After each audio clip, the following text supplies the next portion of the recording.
बहुत समय पहले की बात है। भारत के घने जंगलों के बीच सुंदरवन नाम का एक बेहद खूबसूरत जंगल था। इस जंगल में आसमान को छूते हुए ऊंचे ऊंचे पेड़ थे। हर तरफ रंग बिरंगे फूल खिले रहते थे और चांदी की तरह चमकती एक नदी जंगल के दिल से होकर बहती थी। यहाँ हर तरह के जानवर बड़े प्यार और दोस्ती के साथ रहते थे। हिरणों के झुंड आजादी से दौड़ते, बंदर एक डाल से दूसरी डाल पर छलांग लगाते और रंग बिरंगी चिड़िया मीठे मीठे गीत गाती थी। उस जंगल में गजब की शांति थी, एक ऐसा सुकून जो किसी का भी मन मोह लेता था। इसी शांत जंगल में एक बहुत बड़ा हाथी रहता था जिसका नाम था गजराज। गजराज जैसा उसका नाम था वैसा ही उसका काम था, जंगल का राजा। उसका शरीर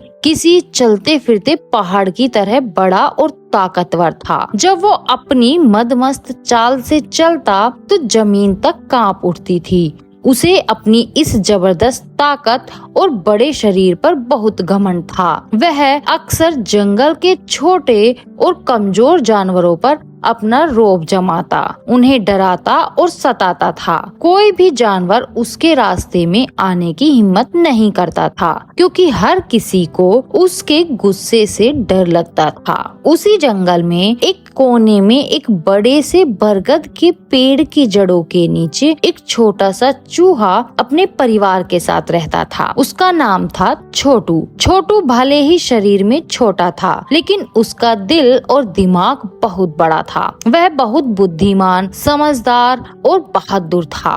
वह हमेशा दूसरों की मदद के लिए तैयार रहता और उसकी जिज्ञासु आंखें हमेशा कुछ नया सीखने की तलाश में रहती थी। वह अक्सर दूर से गजराज को देखता और उसके घमंडी स्वभाव को देखकर मन ही मन दुखी होता था। जैसे जैसे दिन बीत रहे थे, गजराज का घमंड भी बढ़ता जा रहा था। एक दिन जब वह जंगल में अकड़ कर टहल रहा था तो उसकी नजर छोटू पर पड़ी जो अपने बिल के पास खाने के लिए दाने जमा कर रहा था। गजराज जानबूझकर उसके बिल के ठीक सामने खड़ा हो गया और अपनी भारी आवाज में गरजते हुए बोला, ए नन्हे से कीड़े, यहाँ क्या कर रहा है? हट जा मेरे रास्ते से। तू इतना छोटा है कि अगर मेरा पैर तुझ पर पड़ गया तो तेरा नामो निशान तक मिट जाएगा। छोटू ने बिना डरे सिर हिलाया और कहा, गजराज भैया, यह जंगल हम सबका घर है। आपको अपनी ताकत का घमंड नहीं, सम्मान करना चाहिए और हम जैसे छोटे जीवों को सताना नहीं चाहिए। यह सुनकर गजराज गुस्से से भर गया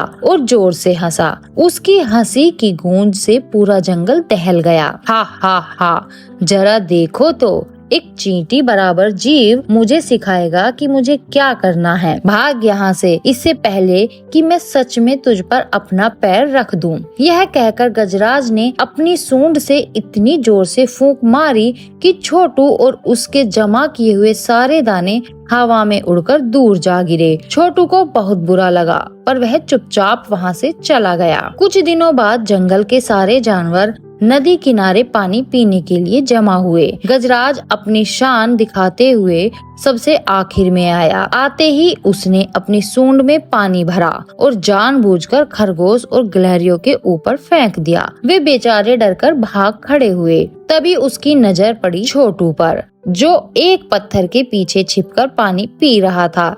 गजराज ने फिर अपनी सूंड में ढेर सारा पानी भरा और पूरी ताकत से छोटू पर फेंक दिया। पानी की तेज धार से छोटू बहकर पास के कीचड़ में जा गिरा। जब वह कीचड़ में लथपथ बाहर निकला तो गजराज उसके कुछ साथी उस पर जोर जोर से हंसने लगे। छोटू ने बड़ी हिम्मत से कहा, गजराज भैया, ताकत का सही इस्तेमाल दूसरों की मदद करने में होता है, उन्हें इस तरह नीचा दिखाने में नहीं। याद रखना, एक दिन आपको भी किसी की मदद की जरूरत पड़ सकती है। यह सुनते ही गजराज का गुस्सा सातवें आसमान पर पहुंच गया। वह चिंगारते हुए बोला, चुप हो जा कीड़े मकोड़े, मुझे इस जंगल के सबसे ताकतवर जानवर को कभी किसी की मदद की जरूरत नहीं पड़ेगी और तेरी तो कभी नहीं।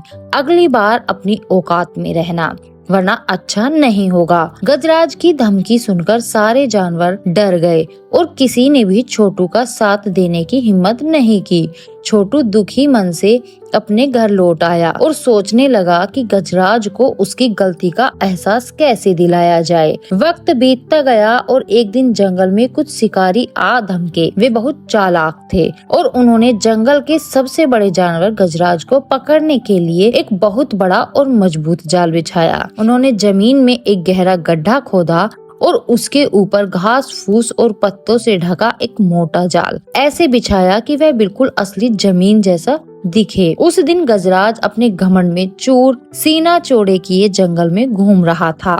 उसे जरा भी अंदाजा नहीं था कि आगे मौत का फंदा उसका इंतजार कर रहा है। वह अपनी ही धुन में आगे बढ़ता गया और अचानक उसका पैर उस छिपे हुए जाल पर जा पड़ा। इससे पहले कि वह कुछ समझ पाता, वह धड़ाम से गड्ढे में जा गिरा और जाल चारों तरफ कस गया। जाल की रस्सियां बहुत मोटी और मजबूत थी। गजराज ने अपनी पूरी ताकत लगाकर जाल तोड़ने की कोशिश की। वह जोर जोर से चिंघाड़ने लगा, अपनी सूंड से रस्सियों को खींचा, पर जाल टस से मस नहीं हुआ। वह जितना छटपटाता जाल उतना ही और कसता जाता। उसकी मदद के लिए लगाई गई चीखें पूरे जंगल में गूंज रही थी। उसकी चिंगाड़ सुनकर भालू, हिरण और बंदर जैसे जानवर दौड़कर वहां आए। अपने दोस्त को मुसीबत में फंसा देख उन्हें बहुत दुख हुआ। भालू ने अपने पंजों से रस्सियां तोड़ने की कोशिश की। बंदरों ने अपने दांतों से उसे काटने का दम लगाया, लेकिन शिकारियों का जाल बहुत मजबूत था। कुछ घंटों की कड़ी मशक्कत के बाद जब कोई भी गजराज की मदद कर नहीं सका, तो वे सब निराश होकर एक एक करके चले गए। अब रात घिरने लगी थी। जंगल में घना अंधेरा छा गया और डरावनी आवाजें गूंजने लगी। गजराज गड्ढे में अकेला, थका हारा और नाउम्मीद पड़ा था। उसे जिंदगी में पहली बार अपनी विशालता और ताकत बेकार लग रही थी। उसे अपना घमंड, छोटे जानवरों से किया बुरा बर्ताव सब एक एक करके याद आने लगा। उसकी आंखों से आंसू बहने लगे। उसे लगा कि अब उसका अंत नजदीक है और शिकारी सुबह आकर उसे ले जाएंगे। वह पूरी तरह से हिम्मत हार चुका था। जब गजराज अपनी किस्मत पर रो रहा था, तभी उसे एक पतली सी जानी पहचानी आवाज सुनाई दी। गजराज भैया, आप चिंता मत कीजिए, मैं आ गया हूँ। गजराज ने अपनी आंसू भरी आंखों से ऊपर देखा। गड्ढे के किनारे पर नन्हा सा छोटू खड़ा था। एक पल के लिए तो गजराज को अपनी आंखों पर यकीन ही नहीं हुआ। उसने हताशा में कहा, छोटू, तुम यहाँ क्या कर रहे हो? जब भालू और बंदर जैसे बड़े जानवर मेरी मदद नहीं कर पाए, तो तुम जैसा छोटा सा जीव भला क्या ही करेगा? तुम यहाँ से चले जाओ, कहीं शिकारी तुम्हें ही ना पकड़ लें। छोटू ने शांति से जवाब दिया, हिम्मत रखिए गजराज भैया, हर कोई अपने अपने तरीके से मदद कर सकता है। इतना कहकर छोटू फुर्ती से जाल की रस्सियों पर चढ़ गया। उसने चारों तरफ घूमकर जाल को परखा और उन मुख्य रस्सियों को ढूंढ निकाला जो पूरे जाल को थामे हुए थी। फिर उसने अपने तेज पैने दांतों से उन रस्सियों को कुतरना शुरू कर दिया। कटर कटर कटर कटर की आवाज उस शांत रात में साफ सुनाई दे रही थी। गजराज यकीन नहीं कर पा रहा था कि जिस छोटे से चूहे का वह हमेशा मजाक उड़ाता था, आज वही उसकी जान बचाने के लिए अपनी पूरी ताकत लगा रहा है। छोटू अकेला नहीं था। उसकी आवाज सुनकर उसके परिवार के कई और चूहे भी वहां आ गए। वे सब साथ मिलकर जाल की अलग अलग रस्सियों को काटने में जुट गए। यह छोटे जीवों की एकता और हिम्मत का शानदार नजारा था। घंटे बीतते गए, चूहों ने बिना रुके लगातार मेहनत की। एक एक करके रस्सियों के धागे टूटते गए और जाल धीरे धीरे ढीला पड़ने लगा और फिर एक जोर की चट की आवाज के साथ जाल की मुख्य रस्सी टूट गई और पूरा जाल खुल गया। गजराज अब आजाद था। वह धीरे धीरे गड्ढे से बाहर निकला। बाहर आकर वह कुछ देर खामोश खड़ा रहा। उसके सामने छोटू और उसके साथ ही चूहे खड़े थे जो अपनी मेहनत से थक चुके थे, लेकिन उनकी आंखों में एक जीत की चमक थी। गजराज को अपने किए हुए पर बहुत पछतावा हो रहा था। उसकी सारी घमंड चूर हो गई थी। वह धीरे धीरे आगे बढ़ा और उस नन्हे से चूहे के सामने अपना विशाल सिर झुका दिया, इतना कि उसकी सूंड जमीन को छूने लगी। उसकी आंखों में शुक्रगुजारी के आंसू थे। उसने बहुत ही विनम्र आवाज में कहा, छोटू, मेरे दोस्त, मेरे छोटे दोस्त, आज तुमने मेरी आंखें खोल दी। मैं अपनी ताकत के नशे में अंधा हो गया था और यह भी भूल गया था कि असली ताकत शरीर में नहीं बल्कि बुद्धि, हिम्मत और नेक दिल में होती है। मैंने तुम्हारा और दूसरे जानवरों का बहुत दिल दुखाया, लेकिन तुमने बदला लेने के बजाय मेरी जान बचाई। क्या तुम मुझे माफ कर सकते हो? छोटू ने मुस्कुराते हुए कहा, गजराज भैया, माफी मांगने की कोई जरूरत नहीं।